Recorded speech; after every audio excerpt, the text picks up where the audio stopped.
A imigração no Espírito Santo. No ano de 1819 foi criada a Sociedade de Agricultura, Comércio e Navegação do Rio Doce, que tinha o dever de povoar os terrenos que lhe fossem cedidos, caso contrário deveria devolvê-los ao governo. Essa referência histórica denota claramente a aliança entre economia e aumento populacional que se desenvolvia no território brasileiro. A navegação no norte do Espírito Santo foi um passo no sentido do desenvolvimento capixaba e uma tentativa de estimular o comércio entre Vila Rica e Vitória. A partir de 1906, entretanto, a estrada de ferro substitui o papel da companhia fluvial. Em 1850 foi assinada a Lei Eusébio de Queiroz, proibindo o tráfico negreiro no Brasil. Em seguida, foi assinada a Lei de Terras, proibindo a doação de terras aos imigrantes. Dessa forma, os fazendeiros poderiam substituir gradativamente os escravos pela mão de obra imigrante. No entanto, o interesse pelo imigrante já vinha desde o início do século XIX. João havia iniciado o processo de formação de colônias de imigrantes no Espírito Santo, no ano de 1813, com a fundação de Viana, conhecida na época como Sertão de Santo Agostinho, por indivíduos vindos dos Açores. Além do interesse em povoamento, naquele momento existia um interesse no branqueamento da população, já que o preconceito racial e as justificativas para a superioridade dos brancos eram vertentes científicas no século XIX.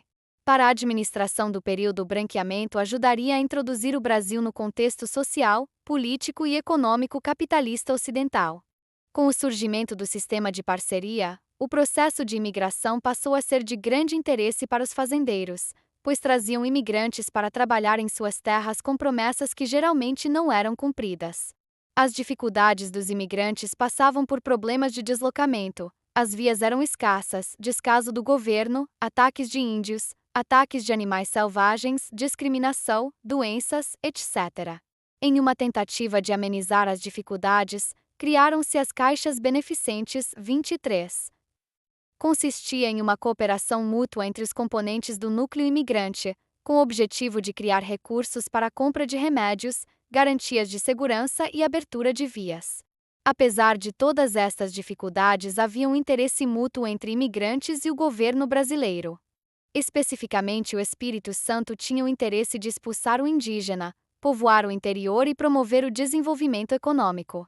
Já os imigrantes, principalmente italianos e alemães, queriam fugir dos problemas enfrentados em seus países, como o processo de unificação política, a industrialização e o aumento populacional que dificultavam grandemente a obtenção de um relativo bem-estar social.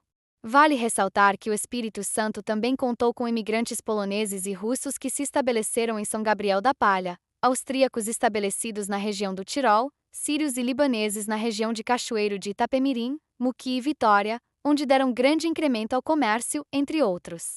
O processo de povoamento da região sul do Espírito Santo acabou sendo mais rápido devido ao café que subiu do Rio de Janeiro. Já o restante do Espírito Santo acabou contando com outros fatores para o seu povoamento, tais como a Lei de 1909 para a venda de terras devolutas por pequenos preços que variavam entre 16 cifrão 000 e 20 cifrão 000 o alqueire, e este preço permaneceu inalterado até 1921 e era o menor entre os estados cafeeiros. Inúmeros municípios do norte ainda surgiram como promessas econômicas no ramo da exploração da madeira, com a atuação maciça de imigrantes e migrantes das lavouras de café do Sudeste. A Mata Atlântica, que na época da mineração havia sido preservada, agora era alvo da cobiça de muitos. Cidades como Linhares e Colatina cresceram grandemente após o interesse pela madeira do norte e a criação de vias de acesso, como pontes, rodovias e ferrovias, além da utilização convencional dos rios. 24. No início do século XX, cerca de 3/4 do Espírito Santo eram de mata virgem. A partir da década de 1950, o desmatamento cresce vertiginosamente, devido à expansão da fronteira agrícola, o surgimento da motosserra, a necessidade de dormentes para as estradas de ferro e a construção da BR-101. Dossiê Nagar. No final do século XIX, o processo de imigração passou por dificuldades. O deslocamento de alemães e italianos ficou comprometido. As mudanças das políticas internas em seus respectivos países, associadas aos problemas administrativos e enormes dificuldades encontrados pelos imigrantes no Brasil, geraram oposições como a do cônsul italiano Carlos Nagar, que relatou ao rei Vitório Emanuel as humilhações e penalidades às quais seus patrícios estavam submetidos aqui no Espírito Santo. Especificando o Vale do Rio Doce, citou a exploração dos fazendeiros e uma epidemia de malária, em 1895. Essa carta ficou conhecida como Dossiê Nagar e levou uma má fama do Espírito Santo para vários países da Europa. Outro exemplo é também a imigração alemã. Já em 1871, o responsável pela unificação alemã, Otto von Bismarck, após a consolidação da União Alfandegária Zollverein parcialmente na Confederação Germânica, criou inúmeras restrições à imigração de alemães para o Brasil. Sua intenção era a ampliação da massa disponível ao processo de industrialização do Reich, mas as desculpas para tal decisão eram as péssimas condições oferecidas aos imigrantes no Brasil. O capixaba canela verde. O capixaba nascido em Vila Velha também é chamado de canela verde. A associação possui mais de uma explicação e remonta aos primórdios da colonização. Com o contato entre o índio e o branco europeu surgiram os primeiros capixabas. O termo surgiu do tupi copsawa, que significa local apropriado para o plantio, sítio, roça. Portanto, os primeiros capixabas eram caboclos, mestiços e em todo o Brasil esse grupo era chamado pejorativamente de mozambos. Uma explicação para o termo canela verde é quando o pescador, após sair do mar ou do rio, tinha suas canelas repletas de algas ou lama e que após secarem assumiam uma coloração esverdeada.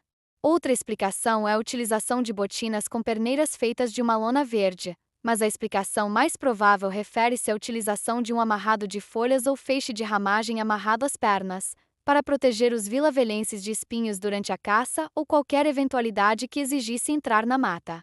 Pietro Tabasci e o sistema de parceria. O italiano Pietro Tabasci, radicado em terras brasileiras, é uma referência no processo de imigração no Espírito Santo. Sua proposta era a fundação de uma colônia nas imediações de Santa Cruz, onde ficava sua propriedade, com mão de obra de italianos da cidade de Trento. Esta colônia seria batizada de Nova Trento, e acabou tornando-se um pesadelo para os imigrantes, que chegavam iludidos pela propaganda de fartura e bem-aventurança, feita pelos agentes ainda na Itália. A primeira leva chegou no vapor La Sofia, em 1874, com 56 famílias que chegaram à Baía de Vitória, onde desembarcaram no dia 27 de fevereiro, permanecendo 8 dias em Vitória e posteriormente seguindo de barco até Santa Cruz. Em pouco tempo a insatisfação tomava conta desses italianos, devido às péssimas condições em que foram alojados e o total descompromisso de Tabasci com as promessas feitas na Europa para atraí-los. Completamente insatisfeitos e enganados, acabaram promovendo uma revolta, abafada pela milícia local. Desesperado por ver seu empreendimento altamente lucrativo explorava o colono e ainda recebia do governo, se desfazer com a insubordinação dos italianos, Pietro Tabasci colocou no jornal a seguinte nota: Comunicação. Advertência. Pietro Tabasci, tendo contratado diversos colonos do Tirol italiano para sua fazenda, situada no município de Santa Cruz, avisa que procederá com todo rigor, em conformidade com a Lei de 11 de outubro de 1837, contra aqueles que se engajarem ou admitirem estes colonos para um trabalho privado. E para que pessoa alguma possa dizer-se desinformada, manda o aviso pela imprensa. Vitória, em 6 de maio de 1874. Apesar das ameaças de Tabasci, muitos colonos persistiram e dirigiram-se para outros pontos da província, como as colônias de Rio Novo, Santa Leopoldina, Santa Teresa e arredores.